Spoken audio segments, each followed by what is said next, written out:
d'altres partits per a demanar el referèndum. Però s'han acabat aquest article. Però l'article de davant de la Constitució, l'article 176, diu molt clarament que quan se toca els principis fonamentals de la Constitució s'ha de fer un referèndum per a poder confirmar. I per a nosaltres, des d'Esquerra Unida, nosaltres pensem que s'ha tocat els pilars bàsics de la Constitució, que s'ha tocat l'estat de benestar. I, sin embargo, se m'ha agarrat el particular per a eixir per darrere i no fer un referèndum. Lo qual a mi me pareix molt preocupant, perquè evidentment toquem la Constitució en els seus principis fonamentals i no som capaços ni de fer un referèndum per a la ciutadania diga que sí o que no. I lo perillós, a més d'esta reforma, que s'ha colat com molt sutil i que me pareix molt preocupant, és que en la reforma constitucional fica molt clar que en aquests moments els diners públics se tractaran com a prioritat per a pagar el deute. O sigui, a partir d'aquests moments va ser més important pagar el deute als bancs que l'escola pública, que la sanitat pública, que les persones, que la jubilació. I això és el que hem aprovat en aquesta Constitució. O sigui, com sempre, mirant cap a la banca en lloc de mirar cap a les persones i cap a el benestar social, que és el primari. I encara a vostès diuen que no se toquen els principis fonamentals per a aprovar per darrere una reforma que a totes necessita d'un referèndum. Llavors nosaltres estarem d'acord en la moció presentada per el bloc mantenir la nostra. Per tant, i també demanem el vot per a la nostra, que va en la mateixa línia, potser en una exposició de motius que també demana rebutjar totalment una reforma constitucional per a nosaltres el benestar de la població directament i, evidentment, demanar un referèndum per a la seva aprovació. Com molt bé ha dit el company Jesús, és una moció que ha arribat alt perquè vostès ja ho han parlat, se ho han fet en la responsabilitat de tot el que ha fet, de tots els agreujaments que fan falta i ja està signada i aprovada. Però, evidentment, nosaltres tenim dret a mostrar-nos contraris a aquesta. I, sobretot, ja no a la reforma en si, sinó la forma en la que s'ha fet aquesta reforma, que és passar per un referèndum. Bé, vaig a contestar a la cosa, colega. Perdona, luego quedará. Segurament la reforma de l'article 135 de la Constitució s'ha fet de la manera que s'ha fet perquè feia falta, era precís fer una reforma de la Constitució, era urgent fer-la per el tema de la crisi econòmica que estem atravessant actualment. Devien de garantir la estabilitat econòmica d'Espanya, devien de permetre la flexibilitat per a mantenir també la pressió social i, a més, de reafirmar el compromís que té Espanya amb Europa.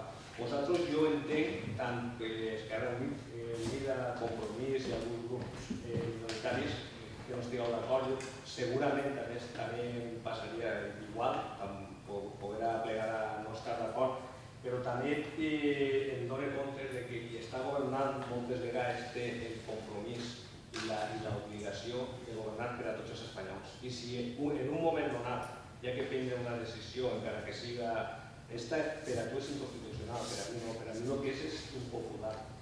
Doncs si l'han tingut que prendre, més que res, per a que no en els diners del país es tinguin que pagar per a Espanya els interessos, no és com tu has dit que el que anem a fer és que anem a pagar als bancs, no anem a pagar als bancs. Anem a pagar els préstecs que ens han deixat els altres països. I anem a pagar els préstecs que ens han deixat els bancs dels altres països. I com no paguem aquests deutes, al final va ser pitjor el remei que l'enfermedad. Per tant, nosaltres, en aquest cas, anem a votar en contra de la moció que presentat.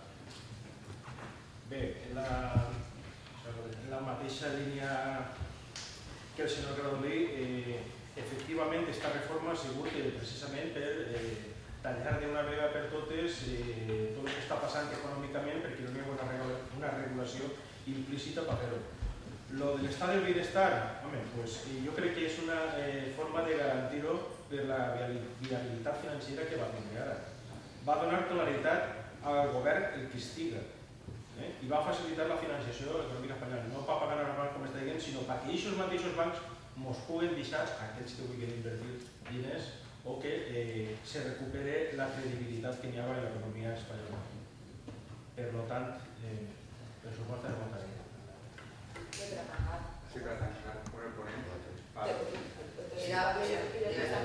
O parle jo de les màquines o pues que yo estoy centrada en la moció, pero en realidad el ponente de Jesús, parle yo. Sí, pero eso, pero ya dic que debatim el rei per no rebatir el debat. Jo pensé que sí que ha de tancar ell perquè la seva moció han acabat. Per això te ho estic dient, parle jo i a veure, mire, el problema és que jo pense que estem intentant encendre la crisi per la porta que no toca. I evidentment la realitat està ahí, de la crisi no eixir ni pareix que anem a eixir en molt de temps. A mi m'agradaria recordar les paraules tant del Premi Nobel d'Economia de l'any passat, com per exemple, o també de Vicent Navarro, catedràtic de Polítiques de la Universitat de Barcelona, que no fan més que incidir que precisament la tallada de despesa pública i de despesa social fa que no n'hi hagi la crisi. Perquè, evidentment, si no n'hi ha despesa social i en aquests moments el que fem és reduir de l'ocupació pública en lloc de crear ocupació, de tindre més serveis, de produir economia i de fer que s'engreix el país, doncs evidentment no n'hi ha crisi. El problema és que no estem analitzant la crisi com toca. O sigui, estem eixint per una altra porta que és diferent i que evidentment no ens està donant la solució de la crisi. O sigui, nosaltres en aquests moments se parla molt de l'ocupació pública, però si precisament els països on millor estan, o sigui, tenen un 25% d'ocupació pública, mentre que nosaltres tenim un 9%. O sigui, si nosaltres en aquests moments augmentem els serveis públics i per això contratem a gent, o sigui, mereixem l'economia. I senyors, doncs potser el que toca no és reduir despesa, és augmentar ingressos. Que vostès no volen cobrar l'impost de patrimoni, que l'impost de patrimoni el paguen les persones que tenen 700.000 euros de valors catastrals i vostès no volen cobrar-los. Doncs potser la pujada d'ingressos és el que a vosaltres vostè que diu l'estabilitat pressupostària, però és que vostès no volen ingressar i no volen gastar, i vostè ho ha dit molt bé, però vostè vol donar la clau, perquè l'important és que els diners, els bancs donen diners als empresaris privats perquè facin els seus negocis, en educació, en les pensions, que també fan de gust, el segur, amb molt de negocis, o per exemple la sanitat. Però el que toca és tenir un estat de benestar fort, que crea ocupació, que crea diners, que dona seguretat i que beneficia el país. I si no, doncs ahí tenim experiències com per exemple la de Suècia o la de Finlàndia, on hi ha molta més ocupació pública, on hi ha molt més ingressos i on evidentment no n'hi ha crisi. Per tant, vostès penso que estan intentant eixir la crisi, és que se vol eixir la crisi per la porta que no toca i els resultats són els que són. I el problema és que en aquest control del dèficit, en aquesta impossibilitat de deute, on se va retallar des de lo públic, però vostès es donen igual, perquè vostès de l'educació pública fan els seus negocis d'educació i d'una sanitat d'alta qualitat fan els seus negocis en la sanitat i de la qüestió. Per tant, nosaltres votarem a favor la moció de Jesús i votarem a favor de la moció. Bé, només vull recordar-li que jo crec que... No, és que si ell parla jo he de continuar parlant, perquè jo estic tancant perquè tanque Jesús i ja està.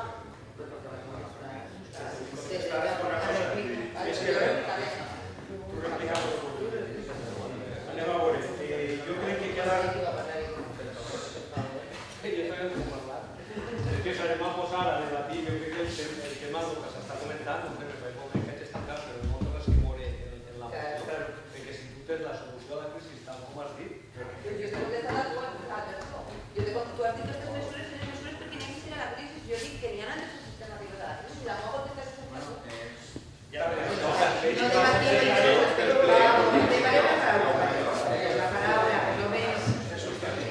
Perquè la moció al final s'està desvirtuant.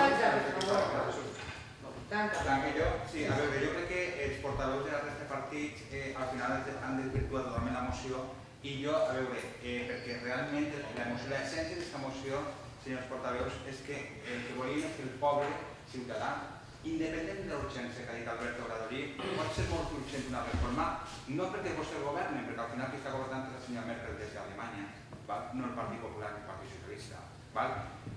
Al final se fa una reforma de la Constitució i al final el que no parla és el poble. Vostès podien haver-la fet per via urgent, si realment han de fer cas del que diu la senyora Merkel per a que Espanya no isca de la zona euro, però que parli el poble, que és el que jo vull, que parli el poble i que es pronunciï en la Constitució espanyola. I lamentar una vegada més que, evidentment, que el Partit Popular i el Partit Socialista se posen d'acord en moltes coses i en aquestes coses, entre ells, també es posen d'acord, evidentment, per a no rebaixar la barra electoral al 3%, perquè no interessa. I simplement no interessa. En aquest moment, això és el que interessa, donar una visió d'unitat de cara als ciutadans, de que hem de pactar la reforma de la Constitució, però els ciutadans no han decidit, no han votat. I per tant és el que nosaltres volíem en aquesta moció, que els ciutadans es pronunciaven. No partint de la urgència o no urgència. Si és urgent, molt bé, però al final el poble no decidit. ¿Votos a favor? ¿En contra? ¿O tienes dos, vale? Rosa, no, bueno, lo que diga René.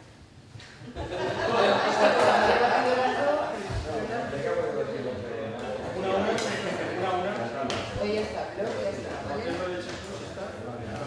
Ahora, la propuesta de la de Rosa, pero de la reforma. Vale, pues ahora va a seguir el orden del día, ¿vale? Mira, ahora el 3, este tema que ya hemos visto una vegada, siempre vuelvo a tener un programa electoral. No me acuerdo la atención de la tela para hablar. Como me has dicho, vamos a la siguiente, yo. No pasa la atención de la tela. Vale, bé, és una pedagogia. A veure, nosaltres ho hem demanat, perquè ho sempre en el nostre programa electoral, el tema de gravar els plens. Hi ha gent que veig grava, a nosaltres el que ens agradaria és que això ho fes l'Ajuntament. Nosaltres en la darrera legislatura, en l'Ajuntament de Manises, davant la negació de l'alcalde, Enrique Crespo, d'avisar a Esquerra Unida a gravar els plenos, Esquerra Unida va presentar una demanda que ha guanyat. Esquerra Unida ha guanyat una assistència per la que se permetís gravar els plenos, no només els de Manises, sinó tots. I per tant, a més aquesta sentència, que és molt interessant, diu clarament que dins de les obligacions que té de difondre i rebre lliurement informació de les persones, entra el tema de que és l'Ajuntament el que té que donar una informació.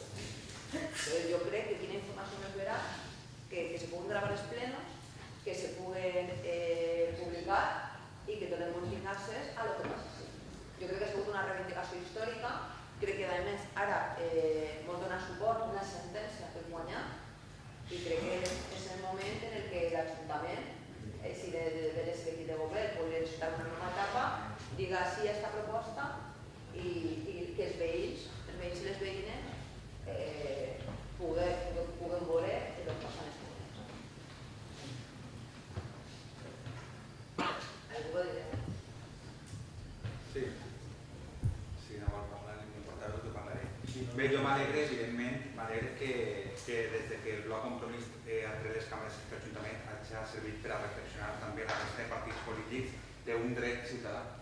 Un dret ciutadà on nosaltres sempre hem reivindicat no sols i que l'Ajuntament, tot i que ho ha aprovat algunes mocions fins i tot que hem presentat, no ho està fent o no ho està duent a terme, no sols hem reivindicat el fet que se pugui transmetre en directe per internet el plenari de l'Ajuntament, també hem reivindicat una cosa que vostès no estan fent, que és publicar les actes en la pàgina web al dia, perquè crec que l'última que estava pensada era de març del 2010, ja ha plogut. Però és que també hauríem de publicar les actes de la Junta de Govern local i també hauríem de no tindre por a que els ciutadans i ciutadanes saben el que pensa cadascú per a després poder opinar ells en les urnes. Per tant, la democràcia és això, que la gent tingui la llibertat absoluta de poder opinar i que la gent veja el que diu cadascú i les propostes que porta cadascú i que això se passa en els mitjans públics, clar que sí. perquè a nosaltres ens costa diners tindre una càmera així per a poder demostrar al poble de Catarroja quines són les nostres propostes que tenim per a aquest poble. I això es tindria que fer l'Ajuntament? Evidentment que tindria que fer l'Ajuntament. I tal, com també tindria que fer l'Ajuntament és obrir el periòdic Catarroja a totes les formacions polítiques i que no únicament parla del Partit Popular. Perquè el periòdic Catarroja el paguem entre tots i totes. Perquè